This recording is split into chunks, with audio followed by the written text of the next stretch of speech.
Ideas, the show where we look at misfires, mistakes, and miscalculations from all throughout history. I'm Tony Southcott.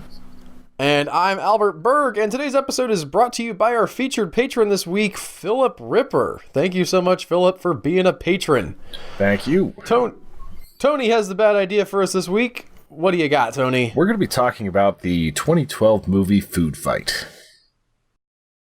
I know of this movie, Tony. I've actually seen a little bit of it, and I am thrilled that we're going to be digging into the background of this abomination of cinema. Yes, and for any of you that haven't heard about this, before we had the Lego movie show us how to make a star-filled animated film about gratuitous product placement, we had Foodfight.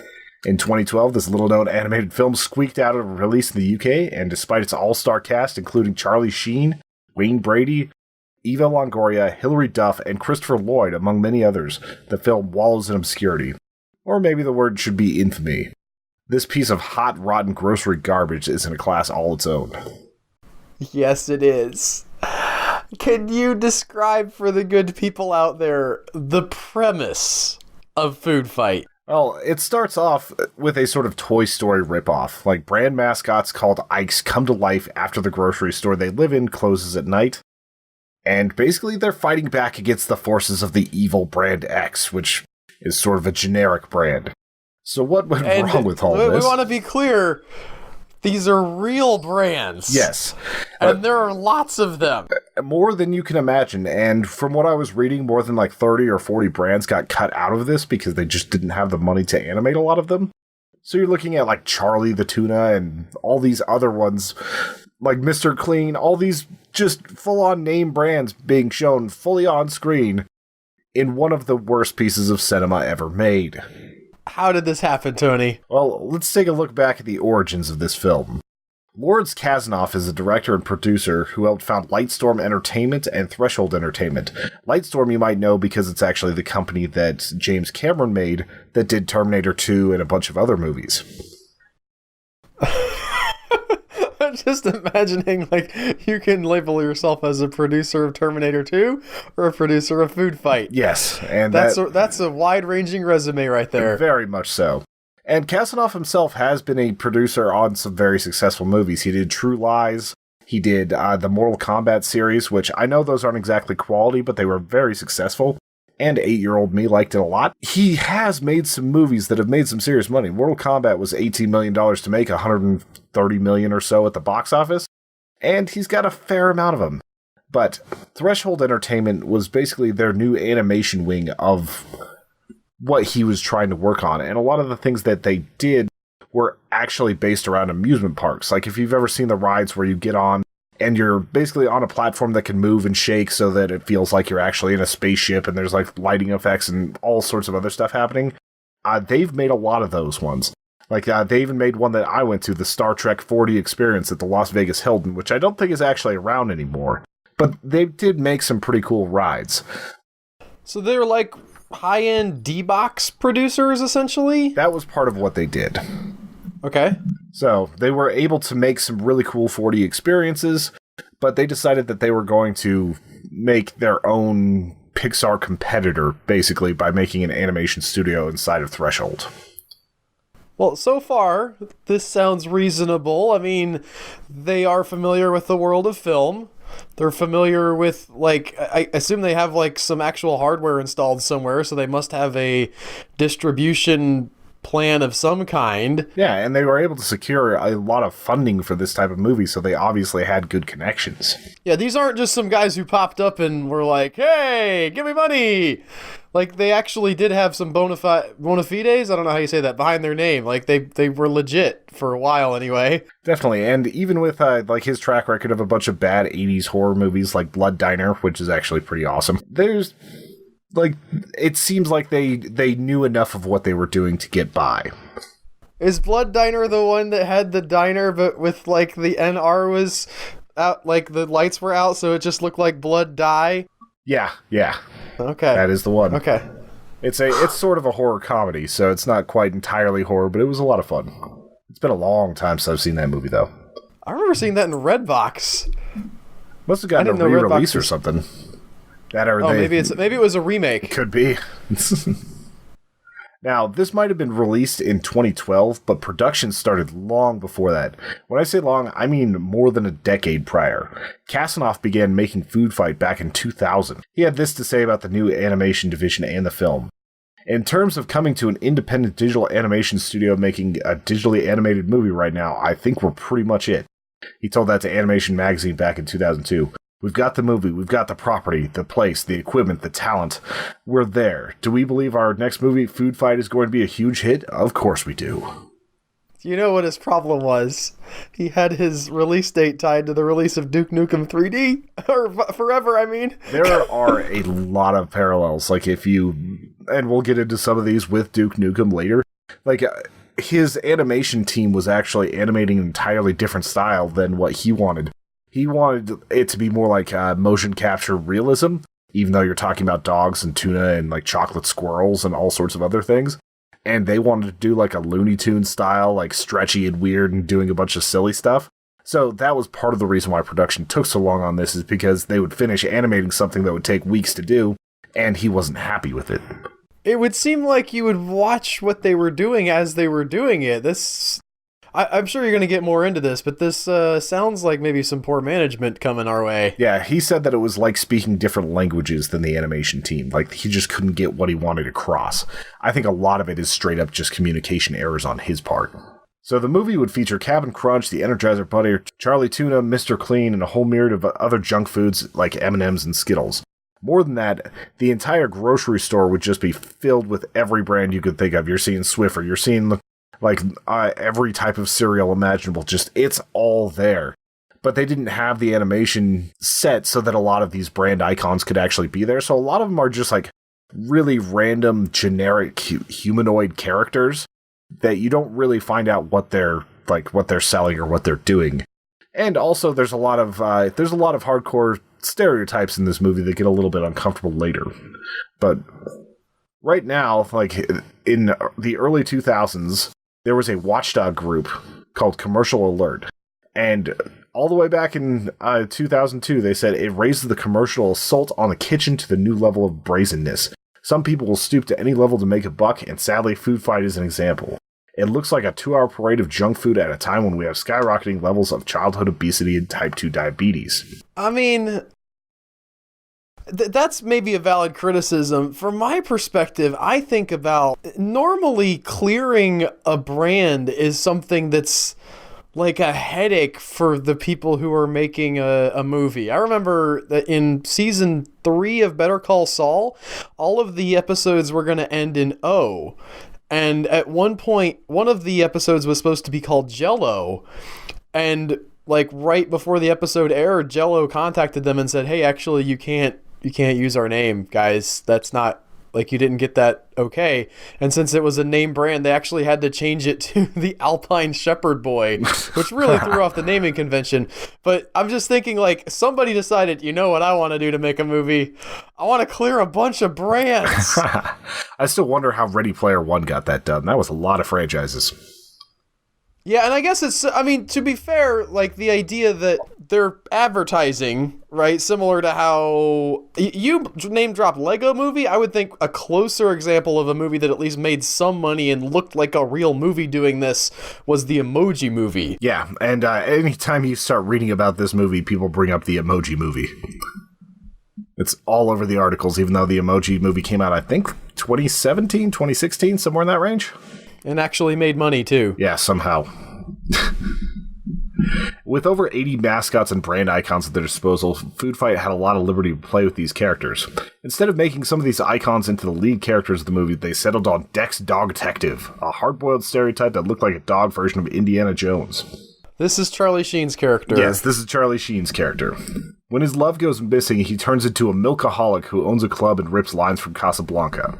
I believe that the club is actually called like Casa Banana, and he's in the white suit, and he's just dropping lines directly from that movie. Meanwhile, in the real world, one of the worst animated characters I've ever seen comes in to stomp on ships and assault the store owner. This is Christopher Lloyd's character, by the way. Okay. So we've got like these two storylines happening at the same time, and I don't know what it is about this movie. Like, if they ever use motion capture, I don't believe it, because every movement in this is so janky and so weird. And you've got so many unnecessary flourishes from every character. Like, at one point, he's confronting Brand X, and they're doing the tango, but it looks like somebody's pretending that they know what the tango's like, while axes and all these other things fall all around them. And it's just some of the most awful animation I've ever seen in my entire life. And I've seen a lot of bad movies. Yeah, it's really difficult to get across in podcast format exactly how bad the animation is here. And let's not forget, this is a dog character. Yes. When Pixar got started, they were like, hair, real complicated. Humans, real complicated. We'll make things that are all out of plastic. And they're like, let's have our character have a lot of hair. And it didn't work in 2002, and apparently they never updated any of the animation or anything. No, but there are some interesting things that happened with the original animation that looked a little bit better. They actually had 60% of the movie done on hard drives, all the assets created, more than 100 different set pieces, and those hard drives got stolen. What? Yeah, nobody ever found out what happened to these hard drives. This is it. It's like time travelers came back and they're like, we're going to save y'all from this abomination. Yeah, but instead of like saving us from it, they just ended up getting an even more rushed piece of crap movie out of it. Yeah, but nobody's seen this one. There is an original trailer floating around if you want to see what the original animation style looked like. It really doesn't look that much better.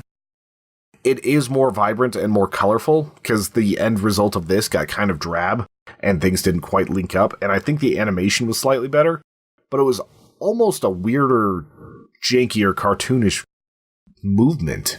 And you can only tell so much from a 90-second trailer. But this movie just seemed doomed from the start. Some of the strangest things that happen in this movie is that it is absolutely littered with over-sexualization and Nazi iconography. What?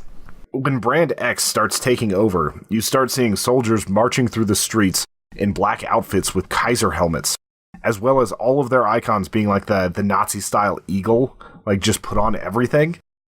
And you're basically seeing this movie turn into a Nazi-style story. They're starting to round up all the non-X brands and send them to the expiration camps. Oh, that's clever. No, I gotta give him that. Expiration. I like that. What was kind of jarring about this movie is it gets pretty adult at times.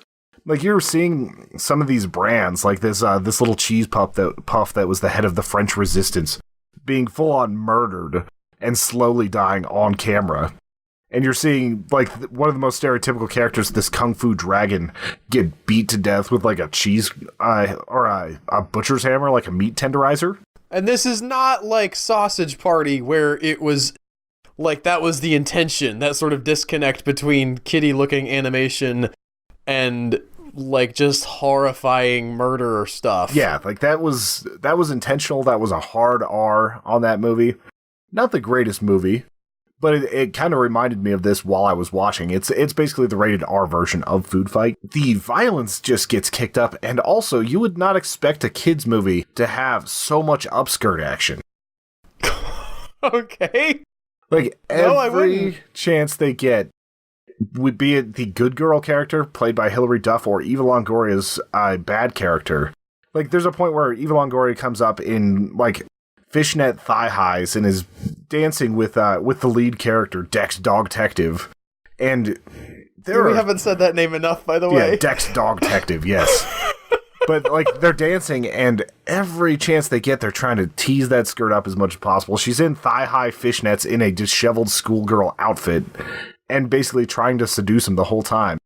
And then whenever Wayne Brady's character gets on screen, they start making a whole bunch of black jokes about how much she loves chocolate and all this other stuff, and she just seduces him to take him away. It's all about the nuts and the chocolate.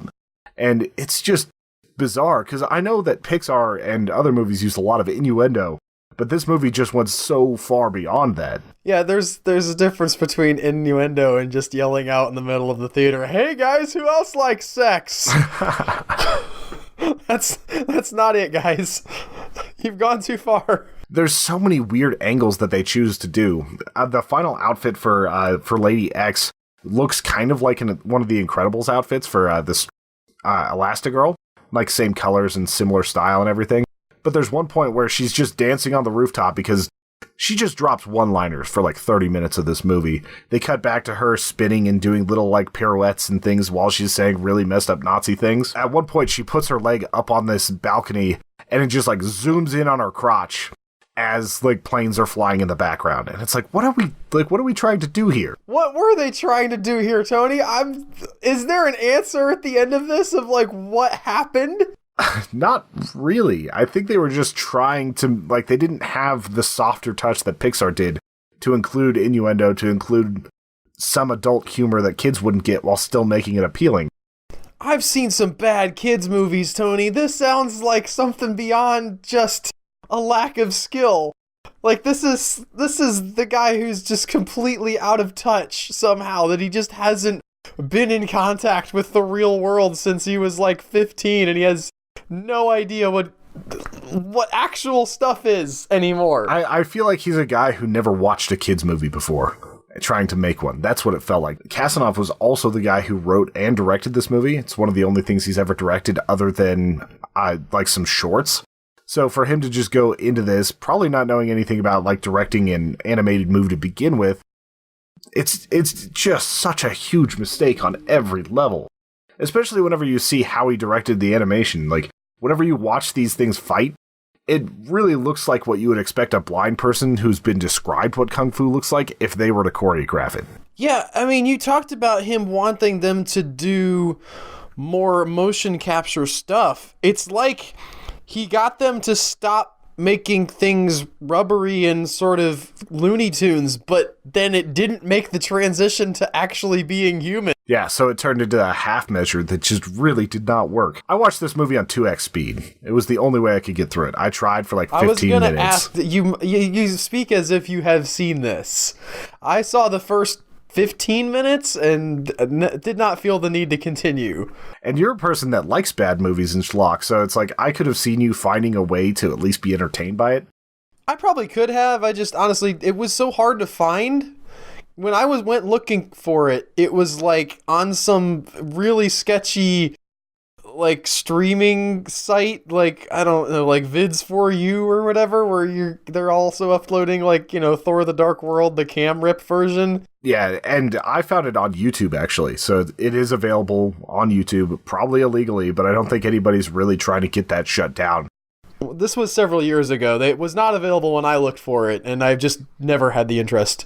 We talked about it on the Human Echoes podcast a long time ago, just some things we found out about it, but we never had a chance to fully review it because of that. The last 30 minutes or so of this movie actually turns into a food fight, so at least it lives up to the title. So you've got all these foods basically trapping these Nazis and then trying to murder them with donuts and all sorts of other things being thrown from the top shelves. So that was moderately okay. But then you just start seeing so much absurdity come up, like these whipped cream tanks, and just, I had to mute a lot of it at this point because the one-liners were really, really starting to hurt me.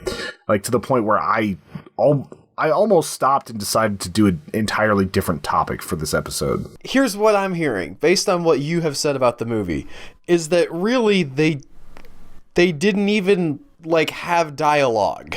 For a lot of it, it was just, let's say a thing and then have another character say another clever thing, and it will just have clever things being said, and that makes a great movie, right? Because if everybody's saying clever things, A+ dialogue. Yeah, and a lot of it was just straight up food puns over and over and over again. The only character that seemed like they had like some actual dialogue, Jerry Stiller's character, Ben Stiller's dad, he was playing a knockoff version of Count Chocula, where he was a bat, who was very, very much hitting on the squirrel, and basically making him extremely uncomfortable to be in a situation with a very flamboyant gay character. I'm so confused. That sentence that you just said about Jerry Stiller, Ben Stiller's dad, playing a version of Count Chocula, hitting on a squirrel as a flamboyant gay character. Like, those two, all those concepts don't need to mash together in one place. But apparently they did. Spread them out a little bit. So the movie does wrap up, the guy gets the girl, everything is fine. It's exactly the ending you expect whenever you start watching this movie. This ended up with a 1.8 rating on IMDb, and I feel like even that's generous. There are some reasons that this movie turned out so poorly, at least in the animation department. In late 2002, most of the hard drives containing digital assets were stolen. We covered that a little bit, but that definitely put the project back by years. But I don't think it could have fixed the script. And whenever I saw the credits for this, I noticed that 4 different people worked on this script, and they weren't able to turn it into something okay. And I'm just wondering, did Kasanoff not have enough people telling him no? How do you get 4 people to write a script this poorly? I think, honestly, the more people you have, the worse the script gets. Probably. Not every time. I know that there are some people who are really good at coming in and sort of saying, okay, well, here's the good bones that we have and we can fix this. But a lot of times, when you see a lot of fingers in the pot, the stew is not good. Yeah, it's too many cooks. But you hear people like Carrie Fisher. She wasn't in a ton of movies. She was in some shows and stuff towards the end of her career before Star Wars came back. Not a lot of people have heard of her. Yeah, not a lot of people have heard of her. Look up this Carrie Fisher chick. Not a lot of people have heard that she was a script doctor, so she was one of the types of people that would come in and try to revamp a script like this and make it better. He needed someone like that. And he needed to listen to them. Yes, he definitely needed to listen better. But when you're the executive producer, and you're the director, and you're the writer, it's pretty easy to just do whatever you want. I know that people listening to this, if they're familiar with this at all, will have heard the rumors that this was some kind of a tax write-off scheme. Did you find any evidence or anything on that would lead you to believe one way or the other about that? I really couldn't find anything that said that this was a tax write-off. I think that it was just a misguided attempt at trying to compete with Pixar. I looked and I couldn't find anything. I was like, there's got to be something here with this whole tax evasion thing, but that, it just kept coming back to rumors. Okay. Especially because there was a lot of money spent on this movie. This cost $65 million. I mean, that's not the most amount of money you could spend on an animated movie, especially one that you had 10 plus years to work on.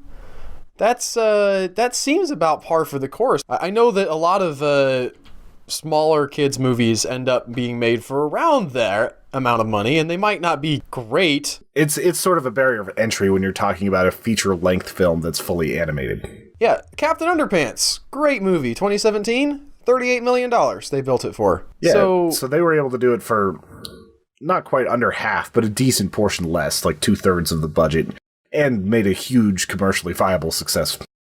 Now, comparatively, The Boss Baby, that was $125 million, as was Trolls, and Home was $135, so... I couldn't find out how much of this was actually spent on getting the actors in. I think they figured once they got Charlie Sheen and all these other bigger names on the project that it was going to sell itself. Also, they thought that because they put these brands in their movie, and they actually never got paid to put those brands in the movie, they made free deals to do it, that these brands would cross-promote with them to the tune of at least $100 million in advertising. That was the plan on how to market this movie. That's not the worst plan if you've made a movie that some people don't want to run away screaming from. Yeah, with the Lego movie and stuff like that. If there was cross-promotion in that, I'm sure people would have been okay with it. Well, I mean, Lego only had the one brand, really. Yeah, but it I'm was saying, Lego. if you all of a sudden saw, Aquafina, but you also did have a lot of other properties like Batman and everything else inside of that.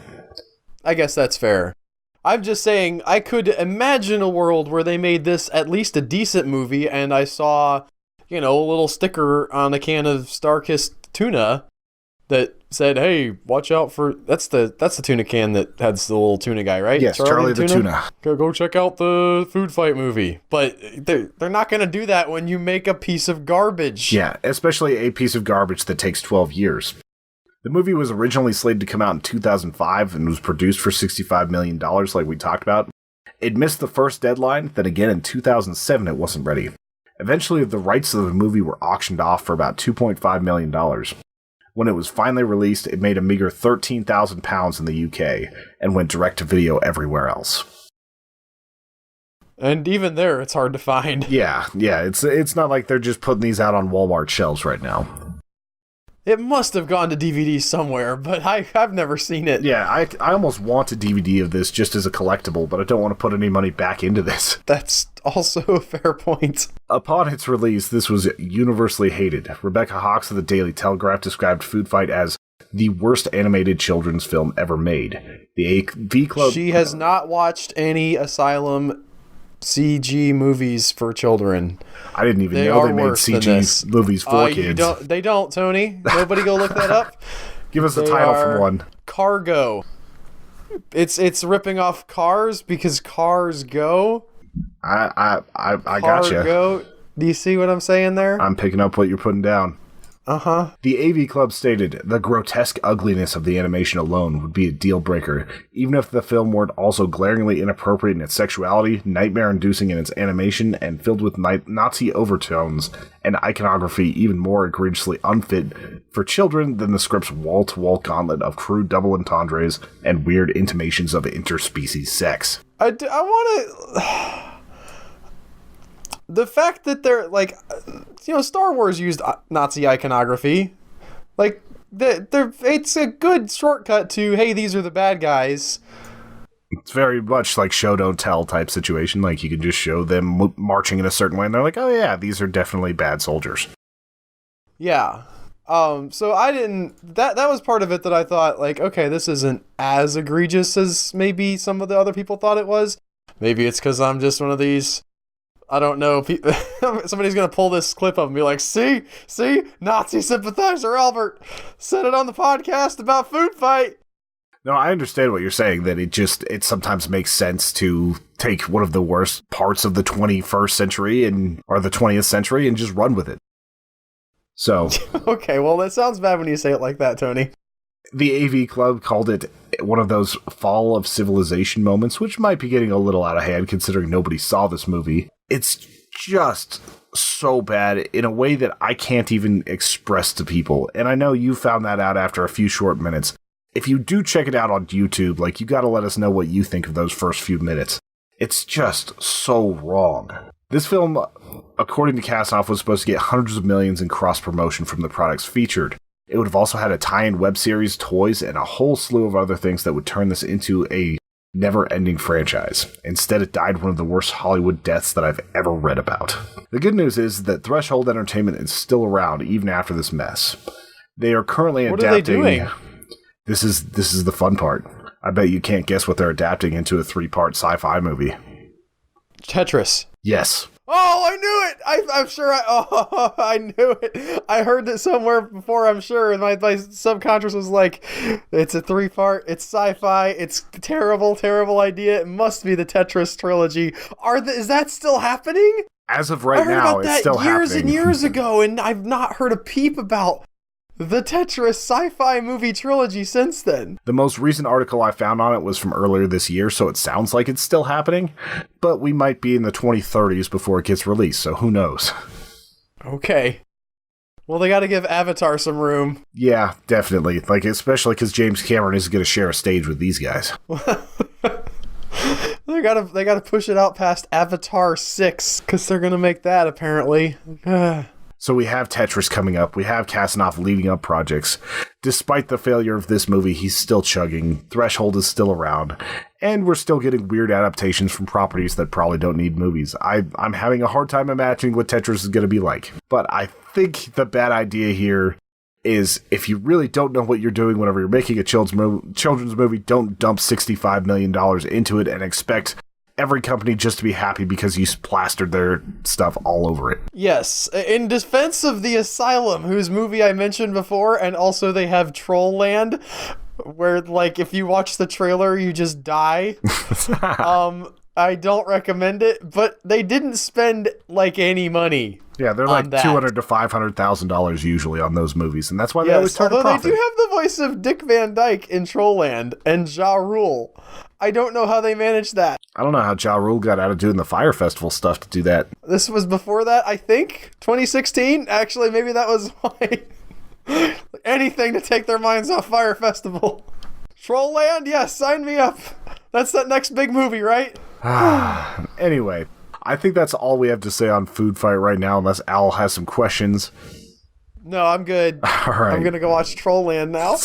If you enjoy this show, please look into giving us a review on iTunes or wherever you get your podcast. Share it with a friend. Or if you really like us, support us on patreon.com/Human Echoes. Thank you guys very much. If you've got comments about Food Fight, hit us up on Twitter @Human Echoes, or go to the Human Echoes YouTube channel and leave a comment there. We always love hearing about it. And if you have a bad idea, send it to badideashow@gmail.com. We love doing those ideas. We'll see you guys next time. Bye.